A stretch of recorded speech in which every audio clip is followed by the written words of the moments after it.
भाजपची पहिली यादी पुढच्या आठवड्यामध्ये जाहीर होण्याची शक्यता आहे आणि त्यामध्ये राज्यातल्या 100 जागांच्या उमेदवारांची घोषणा केली जाणार आहे। तर उर्वरित जागांची यादी महायुतीच्या जागा वाटपानंतर होईल अशी सूत्रांनी माहिती दिली आहे। तर या यादीमध्ये भाजपचे कोण संभाव्य उमेदवार असणार आहेत यावर एक नजर टाकूया।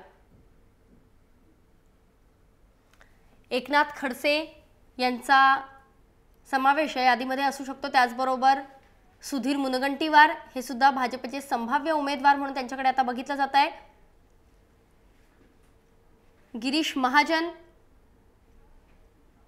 जामनेरमधून, जळगाव इथल्या जामनेरमधून गिरीश महाजन हे उमेदवार असू शकतील। त्याचबरोबर पुण्यातल्या कसबा पेठेतनं गिरीश बापट यांचं नाव आहे।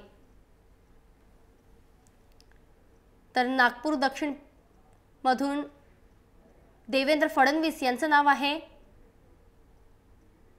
तर पंकजा मुंडे पालवे यांचं सुद्धा नाव या यादीमध्ये आहे। बीडमधल्या परळी इथून त्या निवडणूक लढवण्याची शक्यता आहे। मंगल प्रभात लोढा मलबार हिल, मुंबईच्या मलबार हिल इथून ते निवडणूक लढवू शकतात।